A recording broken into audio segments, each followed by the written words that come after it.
مثال کے طور پہ بھوک پیاس، کوئی قدم اٹھاؤ، کوئی مشقت کرو، کچھ اللہ کے لیے خرچ کرو اور اس کے بدلے تمہیں ایک نیک عمل نہ دے دیا جائے.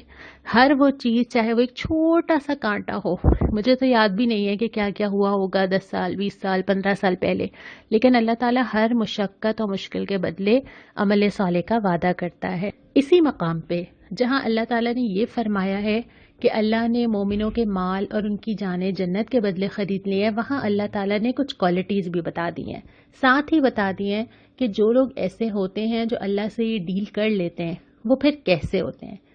اور کچھ تقریباً 7-8 کوالٹیز اللہ تعالیٰ نے یہاں پہ بتائی ہیں کہ ان لوگوں کے اندر یہ صفات ہوتی ہیں. تو یہ میں آپ کے اوپر چھوڑتی ہوں، آپ مجھے بتائیے کہ اس مقام پہ اللہ تعالیٰ نے کیا کیا چیزیں بتائی ہیں کہ جنت کا سودا کرنے والے لوگ کیسے ہوتے ہیں. اس کے بعد پھر ہم آ جاتے ہیں دوسرے ربع کے اوپر. یہاں سے سورہ یونس شروع ہو جاتی ہے جو کہ مکی صورت ہے، اور اب بالکل موضوع بیان بدل جاتا ہے. موضوع کیا بدل جاتا ہے؟ اس سے پہلے مدنی صورتیں آئی تھیں، بہت سارے احکامات آئے تھے. اب آتے ہیں ہم ایمان کے اوپر. ایمان، دنیا، آخرت، اللہ کی نشانیاں. اور صورت بھی ایسے ہی شروع ہوتی ہے کہ اللہ کی کتاب اور اس کی آیات حکمت سے لبریز ہیں، یعنی بہت سارے احکامات کی جو حکمتیں ہیں ہو سکتا ہے کہ تمہیں سمجھ نہ آئیں. جب آپ کسی چھوٹے بچے کو کسی کام سے روکتے ہیں، اس کو نہیں سمجھ آتا کہ آپ کی کیا مصلحتیں ہیں. جب آپ ٹین ایجر ہوتے ہیں، گھر میں پابندیاں لگائی جاتی ہیں تو آپ کو بہت برا لگتا ہے اور آپ کو حکمتیں سمجھ نہیں آتی. لیکن جب گریجولی آپ بڑے ہوتے ہیں تو آپ احساس کرنا شروع ہو جاتے ہیں کہ واقعی یہ ہونا چاہیے تھا اور یہ تربیت کا حصہ تھا اور یہ نقصان سے بچانے کے لیے ضروری تھا. اسی طرح ہم سب کی عقل محدود ہے، جس طرح ایک بچے کی ہوتی ہے. ہم بہت وسیع چیزوں کو دیکھ ہی نہیں سکتے، اللہ رب الکائنات دیکھ سکتا ہے. تو وہ جو چیزیں ہمیں بتاتا ہے اس میں حکمت ہوتی ہے جو ہماری سمجھ میں نہیں آتی. بہت ساری چیزیں ایسی ہیں، بہت سارے احکامات ایسے ہیں جو وقت کے ساتھ ساتھ خود سائنس بھی اور تجربہ بھی پروف کرتا چلا جا رہا ہے، لیکن بہت ساری چیزوں کی حکمتیں ایسی ہیں جو ہماری محدود عقل میں نہیں آتی. تو یہ یقین رکھنا ضروری ہے کہ اللہ تعالیٰ جو مجھ سے اتنی محبت کرتا ہے وہ ان تمام احکامات کے پیچھے میری بہتری چاہتا ہے، جس کو میں شاید اس وقت سمجھ نہیں پاؤں. اس کے بعد پھر اللہ تعالیٰ کی نشانیوں کی طرف غور و فکر کرنے کو کہا گیا ہے، اور خاص طور پہ اس صورت کے شروع میں تقریباً 2 رکوع میں اللہ تعالیٰ کی کائنات کی طرف غور کرنے کو کہا گیا ہے، کیونکہ یہ آپ دن اور رات ایکسپیرینس کر رہے ہوتے ہیں. روزانہ سورج کا آنا، اس کی روشنی، چاند کا بدلتے جانا، کبھی گھٹ جانا کبھی بڑھ جانا، دن اور رات کا آنا، ان کا الٹ پھیر ہونا، یہ ساری چیزیں جو روزانہ نظر آتی ہیں ان کی طرف متوجہ کیا گیا. اس کے بعد پھر فرمایا کہ اللہ تعالیٰ جن کو آسانیاں دے رہا ہے، مہلتیں دے رہا ہے، پکڑ نہیں رہا، گناہ بھی کرنے دے رہا ہے، اس کی وجہ یہ ہے کہ اللہ چاہتا ہے کہ وہ اپنی مہلت پوری کر لے. جتنا وقت ہے کہاں تک جائیں گے، کیا کر لیں گے. مثال کے طور پہ مجھے ایک چھوٹی سی چونٹی نظر آ رہی ہے جو میرے گھر میں چل رہی ہے. مجھے معلوم ہے کہ یہ کتنی چھوٹی سی کیا کرے گی.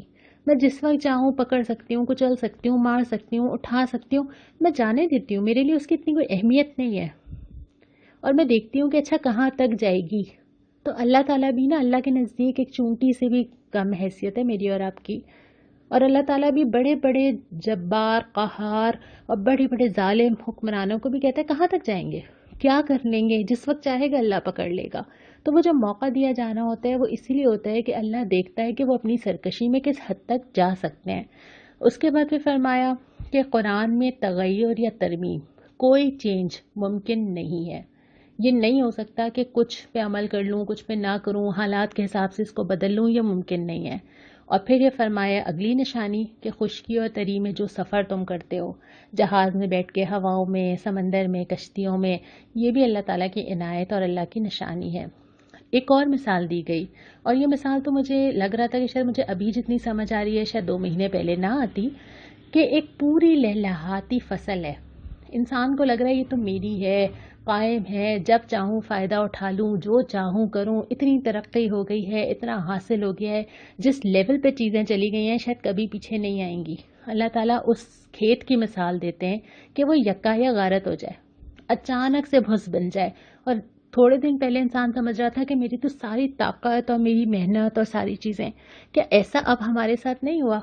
کہ وہ ساری زندگی، وہ پلاننگز، وہ ٹریولنگ، وہ دنیا، وہ باہر نکلنا، وہ ملنا، ایک مومنٹ لگا اور ہم واپس آ گئے اسی جگہ پہ، بس سب کچھ ختم ہو گیا، ساری اکانومی، ساری پلانز، سب کچھ ختم ہو گیا۔ تو یہ اللہ تعالیٰ نے دنیا کی بے ثباتی کا ذکر کیا ہے کہ جو دنیا نظر آتی ہے نا، یہ اتنی ہی ٹیمپرری اور اتنی ہی بے وقت چیز ہے۔ اس کے بعد پھر تیسرے ربع کے اوپر آ جاتے ہیں۔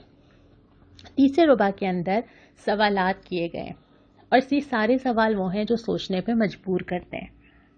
سوال کیا جاتا ہے کون زمین اور آسمان سے رزق دیتا ہے، پھر سماعت، بصارت کی قوتیں، جسم کے اندر جتنی چیزیں آرگنز کام کر رہے ہیں، کس کے ہاتھ میں اس کی طاقت، کون بے جان سے جاندار اور جاندار سے بے جان چیزیں نکالتا ہے، کون بناتا ہے، کون تخلیق کرتا ہے، کون حق کی طرف رہنمائی کرتا ہے، وہ ضرور کہیں گے اللہ۔ اللہ کے سوا کوئی نہیں کر سکتا۔ ایک پینٹنگ میں نے پچھلے دنوں کہیں دیکھی تھی کہ ایک پینٹنگ بنانے میں 3 سال لگ گئے، کیونکہ وہ اتنی اس کی مائنر ڈیٹیلز تھیں۔ اللہ تعالیٰ 9 مہینے میں ایک انسان پوری ڈیٹیلنگ کے ساتھ بنا کے تیار کر دیتا ہے، جس میں ماں باپ کا کوئی ہاتھ نہیں ہوتا۔ پھر جو جسم کے اندر چلنے والی چیزیں ہیں کہ انسان کو سانس لینا ہے تو لینا ہی ہے، اور وہ آٹو پہ سسٹم چل رہا ہے، وہ کانشیس بھی نہیں ہے اور اس کا سسٹم آٹو پہ سیٹ ہوا ہوا ہے، یہ کس نے کیا ہے؟ وہ کہیں گے اللہ۔ اور پھر اگلا سوال یہ ہے، تم نے سوچا کہ اچانک عذاب آ جائے؟ اور عذاب ضروری نہیں ہے کہ اتنا بڑا ہی آئے۔ جس انسان کے لیے ان میں سے کوئی چیز رک جائے، اس کا تو وہیں سے شروع ہو گیا۔ جس انسان کی صحت پہ کچھ مسائل آنا شروع ہو جائیں، جس انسان کے رزق میں مسائل آنا شروع ہو جائیں، جس کی سماعت چھین لی جائے، جس کو دیکھنا نظر نہ آنا شروع ہو جائے، تو اس کے لیے تو عذاب کسی نہ کسی طرح شروع ہو ہی گیا۔ تو جو زندگی ہماری سیٹلڈ ہے، جو زندگی ہماری عافیت کے ساتھ چل رہی ہے، جو زندگی آسانی کے ساتھ چل رہی ہے، کون دے رہا ہے؟ اللہ۔ اور اس کے بعد پھر فرمایا کہ اصل میں جو تمام چیزوں سے بہتر چیز ہے نا تمہارے پاس، جس کی شاید ہمیں فار گرانٹیڈ ہم لیتے ہیں، وہ ہے قرآن۔ یہ ان تمام چیزوں سے بہتر ہے جو یہ سمیٹ رہے ہیں۔ جب بھی یہ آیت پڑھتی ہوں میں کہ ہم سمیٹتے کیا ہیں، میرے گھر کے سوٹ کیسز، میرے گھر میں رکھے ہوئے کارٹنز، میرا فریج، میرے برتن، میرے کپڑے، کیا کیا چیزیں ہم سمیٹتے ہیں۔ اور اللہ تعالیٰ نے فرمایا کہ یہ قرآن ان تمام چیزوں سے بہتر ہے، اور تمہیں خوش ہونا چاہیے، سیلیبریٹ کرنا چاہیے کہ اللہ تعالیٰ نے اتنی بڑی چیز تمہیں دے دی۔ لیکن ہم شاید اس قرآن کو اس طرح نعمت کو محسوس ہی نہیں کرتے، کیونکہ ہم نے اس کو کہیں جا کے ڈھونڈا نہیں ہے۔ جب ہم پیدا ہوئے تھے تو ہمارے گھر میں بہت سارے نسخے تھے، اور ترجمہ بھی موجود تھا، اور گھر میں رکھے ہوئے بھی تھے، اور اس سے محبت بھی تھی، اور جب آتا بھی نہیں تھا پڑھنا تو پڑھا بھی دیا گیا تھا۔ تو یہ تو اللہ تعالیٰ کی نعمت تھی، آنکھ کھلی تو قرآن کو موجود پایا۔ تو اس نعمت کو محسوس کرنا بہت ضروری ہے کہ یہ اللہ کی اتنی بڑی بلیسنگ ہے کہ اس کی قدر کرنی چاہیے، اس پہ خوشیاں منانی چاہیے، اس سے تعلق بڑھانا چاہیے۔ اس کے بعد پھر جو پارہ نمبر 11 کا چوتھا ربع آتا ہے، یہ شروع ہوتا ہے انبیاء کے قصوں سے۔ پہلے ذکر کیا جاتا ہے حضرت نوح علیہ السلام کا، کہ جس طرح انہوں نے اپنی قوم کو خبردار کیا، اور اس کے بعد پھر مختلف پیغمبروں کا، حضرت موسیٰ کا ذکر بھی آتا ہے، حضرت ہارون کا ذکر بھی آتا ہے، حضرت موسیٰ کا اپنی قوم کے ساتھ نکلنا، حضرت موسیٰ کا دعا کرنا، بنی اسرائیل کا سمندر کے درمیان سے جانا، اور اللہ تعالیٰ کو سمندر کو درمیان سے 2 حصوں میں ڈیوائیڈ کر دینا اور اس میں سے راستہ بنا دینا۔ یہ ساری چیزیں وہ تھیں جو ساتھ ساتھ نبی کریم صلی اللہ علیہ وسلم کو تسلی دی جا رہی تھی کہ اللہ اپنی قدرت سے اس طرح راستے بنایا کرتا ہے، اور اہل ایمان کو حوصلہ دیا جا رہا تھا کہ اللہ کی راہ میں چل کے کوئی بھی نامراد نہیں ہوتا۔ وقتی طور پہ مشکل ہوتی ہے، لیکن جب وہ مشکل اٹھائی جاتی ہے تو سامنے پھر اللہ تعالیٰ کھڑا ہوتا ہے اور اللہ تعالیٰ راستے آسان کر دیتا ہے۔ اس کے بعد پھر یہ فرمایا کہ اللہ تعالیٰ اگر چاہتا تو زمین میں سب مومن ہوتے، لیکن اللہ تعالیٰ موقع دیتا ہے، مجبور نہیں کرتا۔ اور پھر وہی سوال دوبارہ اٹھائے کہ ذرا آنکھیں کھول کے تو دیکھو، اور ایک تسلی بھی دی گئی کہ ہم پر حق ہے کہ ہم مومنوں کو بچا لیں۔ اللہ تعالیٰ مومنین کو مدد کرنے کو، ان کی دعا قبول کرنے کو، ان پہ رحم کرنے کو، ان کی توبہ قبول کرنے کو، ان کو برکت دینے کو اپنے اوپر خود ہی لازم کر لیتا ہے کہ جو لوگ اللہ کی طرف بڑھیں گے، پرابلمز ہوں گی، شروع میں مشکل ہوگی، تھوڑا سا سٹیپ لینے پڑیں گے، اس کے بعد اللہ تعالیٰ کہتا ہے کہ جب وہ ڈیسیشن لے کے میری طرف قدم بڑھا دیں گے تو اللہ تعالیٰ ان چیزوں کو اپنے اوپر لازم کر لیتا ہے کہ اللہ تعالیٰ ان کا ساتھ دے، ان کے لیے چیزیں آسان کر دے، ان کو سہولت دے۔ لیکن مطالبہ کیا ہے؟ وہ یہی ہے جو اس صورت کے آخر میں آ رہا ہے کہ یکسو ہو کر اپنے آپ کو اس دین پر قائم کر لو۔ یکسو ہونا یہ ہوتا ہے کہ انسان طے کر لے کہ بس اب یہی میرا راستہ ہے اور اسی پہ مجھے چلنا ہے، اور پھر کوئی شک، کوئی اگر مگر، کوئی سوال، کوئی الجھن، کوئی کنفیوژن دل میں نہ رہے۔ پھر آخر میں تسلی دی ہے کہ جو سیدھی راستے پہ چلے گا اپنے لیے فائدہ کرے گا، اور جو نہیں چلے گا تو وہ اپنے لیے تباہی کو طے کرے گا۔ یہاں پہ یہ صورت مکمل ہوتی ہے اور پھر سورہ ہود کا آغاز ہوتا ہے۔ سورہ ہود بھی مکی صورت ہی ہے اور اس کا بھی انداز بیاں کم و بیش یہی ہے۔ تو ہم انشاءاللہ تعالیٰ کل جب ہم 12واں سپارہ پڑھیں گے تو پھر ہم سورہ ہود کا یہاں سے شروع کریں گے جو ہمارا اس پارے کا آخری صفحہ ہے۔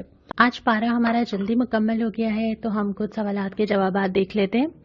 آفتاب پروین صاحبہ، آپ نے پوچھا کہ کیا 500 میں لوڈو بھی شامل ہے، اور یہ سوال پڑھ کے مجھے وہ رپورٹ یاد آ گئی کہ دنیا بھر میں لوڈو کھیلنے والے افراد کی تعداد میں کئی گنا اضافہ ہو گیا اس وقت جبکہ سب گھروں کے اندر ہیں۔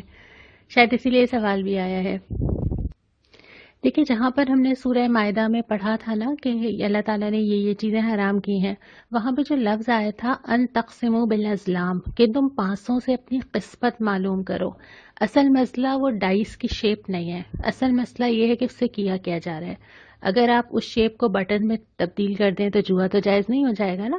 اسی طرح اگر آپ لوڈو کے اندر نمبر لانے کے لیے کوئی اور طریقہ اختیار کر لیں تو مسئلہ ڈائس نہیں ہے، بلکہ 500 سے مراد یہ ہے کہ قسمت کا حال جاننے یا لاک آزما کے پیسہ کمانے کے لیے جو چیزیں کی جاتی ہیں، اس مقصد کے لیے اگر کوئی چیز کی جائے گی تو اس میں چاہے پانسے ہوں یا چاہے نہ ہو، وہ کمپیوٹرائزڈ ہو تب بھی وہ حرام ہی رہے گی۔ اس لیے جو سورہ مائدہ کی تفسیر ہے اس کے ضمن میں تو یہ نہیں آتا۔ باقی یہ ہے کہ کوئی بھی چیز جو ہے وہ اگر اعتدال سے زیادہ ہوگی تو وہ بہرحال آگے جا کے لعب میں یا غیر ضروری چیزوں میں شامل ہو سکتی ہے۔ اس کے بعد شاہینہ، آپ نے امریکہ سے پوچھا ہے کہ جو نان ذبیحہ چکن ہے کیا یہ کھا سکتے ہیں؟ دیکھیں، ہم نے جتنا بھی پڑھا کہ اللہ کے سوا کسی اور کا نام لیا گیا ہو تو اس کو نہیں کھایا جا سکتا۔ اس کی 3 چیزیں ہو سکتی ہیں۔ پہلی چیز یہ کہ جو چیز ذبح کی گئی ہے اس پہ اللہ کا نام لیا گیا ہو، ظاہر ہے وہ حلال ہے۔ دوسری چیز یہ ہے کہ اللہ کے سوا کسی اور کا نام لیا گیا ہو، ظاہر ہے وہ حرام ہے۔ تیسری چیز یہ کہ کسی کا بھی نام نہ لیا گیا ہو، تب بھی علماء میں 99% افراد کا یہی خیال ہے کہ وہ حرام ہے۔ کچھ لوگوں نے اگر اس کی گنجائش نکالی ہے تو اس کو عمومی طور پہ تو اب نہیں کہہ سکتے۔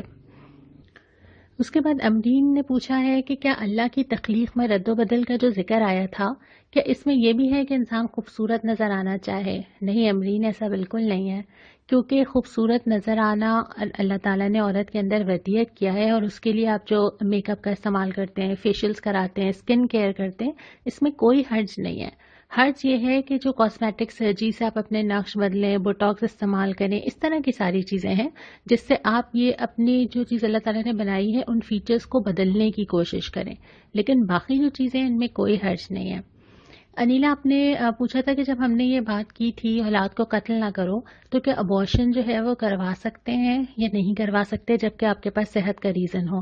دیکھیں، اس کی کوئی گنجائش نہیں ہے، ٹھیک ہے؟ اگر بھی کروا لیا ہے تو اس پہ اللہ تعالیٰ سے بہت توبہ کرنے کی ضرورت ہے۔ جہاں یہ بات آئی تھی وہاں وہ وقفے کے حوالے سے آئی تھی، لیکن وہ بھی کیس ٹو کیس، اور وہ بھی اس صورت میں جب آپ کا ڈاکٹر بھی دیندار ہو، وہ آپ کو صحیح شرعی رائے دے سکتا ہو، واقعتاً جینوئن ہیلتھ کے پرابلمس ہوں اور وہ پرابلمس حل بھی نہ ہو سکتے ہوں، پہلی کوشش تو کی جائے گی کہ وہ سارے مسائل حل کیے جائیں جو رکاوٹ ہیں۔ اس کے بعد بھی ڈاکٹر کیس ٹو کیس دیکھے گا، اس لیے اس کو کسی بھی طرح سے ہم اصول یا کسی بھی طرح سے ہم فتویٰ نہیں دے سکتے۔ ایک بات یہ آئی تھی کہ آپ کچھ سوالات کے جواب اگر زیادہ ڈیٹیل سے آ جائیں، جیسے نبی کریم صلی اللہ علیہ وسلم سے تعلق میں ہم نے درود کا ذکر نہیں کیا۔ اچھا، اس کا جواب یہ ہے کہ ہم جو سوال آپ سے کر رہے ہوتے ہیں وہ اسی سپارے کو بیس کر کے کر رہے ہوتے ہیں۔ اس سپارے کے اندر اس بارے میں جو بات آئی ہے نا، ہم جواب میں آپ سے وہی مانگ رہے ہوتے ہیں۔ ظاہر ہے سب کے لیے تو یہ پاسبل نہیں ہے نا کہ وہ اس ٹاپک پہ پوری اسٹڈی کریں اور ہر جگہ سے لا کے جوابات دیں۔ صرف جو سپارہ ہم نے پڑھا ہے اس میں آپ کو اس کے بارے میں کیا جواب ملا ہے۔ ایک اور سوال ہے لیکن اس میں نام نہیں لینا کیونکہ بچوں کو پتہ چل جائے گا، اور سوال یہ ہے کہ یہ آج کل کے بچے بدتمیزی کرتے ہیں، کیا کیا جائے؟ کیا بچے صرف بدتمیزی کرتے ہیں؟ اگر میں آپ سے یہ پوچھوں کیا ماں باپ نہیں کرتے؟ کیا ماں باپ جھڑکتے نہیں ہیں، چیختے نہیں ہیں، بعض اوقات ہاتھ بھی اٹھا لیتے ہیں؟ تو مسئلہ یہ ہے کہ یہ انسان کرتے ہیں اور اپنی تربیت کی وجہ سے کرتے ہیں، جب وہ بچے ہوتے ہیں جب بھی، اور جب وہ ماں باپ بنتے ہیں جب بھی۔ اور اس بات کا خیال رکھنا بھی بہت ضروری ہے کہ جس طرح ماں باپ کی ایک رسپیکٹ ہے نا، اس طرح بچوں کی بھی ایک رسپیکٹ اور حقوق ہیں۔ اللہ تعالیٰ نے دونوں کو ایک دوسرے کا ذمہ دار بھی بنایا ہے، حقوق ادا کرنے کی ہدایت بھی کی ہے، اور دونوں ایک دوسرے کے بارے میں اللہ تعالیٰ کو جواب بھی دیں گے۔ بچوں نے تو رسپیکٹ کرنی ہی ہے، لیکن ماں باپ بھی جواب دیں گے کہ اگر انہوں نے اپنے بچوں کے ساتھ کوئی زیادتی کی ہے۔ لیکن عمومی طور پہ جو ہماری آج کی نئی جنریشن ہے یہ بہت زیادہ سمجھدار ہے اور یہ بہت زیادہ سوال کرتی ہے، جو پچھلی جنریشن نہیں کرتی تھی۔ اب جب یہ بہت سوال کرتی ہے تو کبھی کبھی ہمارے لیے ان کو ہینڈل کرنا بھی مشکل ہو جاتا ہے، اور یہی ان کی سب سے بڑی خوبی ہے۔ اگر یہی خوبی ان کی پازیٹیولی دیکھیں نا، کہ یہ جس راستے پہ چلنا چاہتے ہیں یہ مطمئن ہونا چاہتے ہیں، تو اللہ تعالیٰ نے اگر ان کے اندر یہ سمجھداری دی ہے تو اس سمجھداری کو تو سمجھنا چاہیے، قبول کرنا چاہیے، برداشت بھی کرنا چاہیے اور مطمئن بھی کرنا چاہیے۔ رہی بات یہ کہ ہم معاملات کے دوران جو اخلاقی حدیں کراس کر جاتے ہیں تو اس سلسلے میں دونوں کو ہی یہ یاد رکھنا چاہیے کہ ہمیں جواب اللہ رب العالمین کو ہی دینا ہے۔ کچھ سوال ابھی باقی ہیں، لیکن انشاءاللہ آئندہ کسی بھی دن کسی بھی ویڈیو میں ہم ان سوالات کو کور کریں گے۔ اب ہم دعا کی طرف چلتے ہیں۔ اس سپارے کے اندر جو دعا آئی ہے، کل ہم نے کوئی دعا اس لیے نہیں پڑھی تھی کہ کل ہمارے پورے سپارے میں کوئی دعا نہیں آئی تھی۔ اس سپارے کے اندر جو دعا آئی ہے وہ یہ ہے، ربنا لا تجعلنا فتنة للقوم الظالمین ونجنا برحمتک من القوم الکافرین۔ اے رب، ہمیں ظالم لوگوں کے لیے فتنہ نہ بناؤ، اور اپنی رحمت سے ہمیں کافر لوگوں سے یا کافر قوم سے نجات عطا فرما۔ اللہ سے دعا ہے کہ اللہ اپنے دین کے راستے پہ چلنا ہم سب کے لیے آسان کرے۔ وآخر دعوانا ان الحمد للہ رب العالمین۔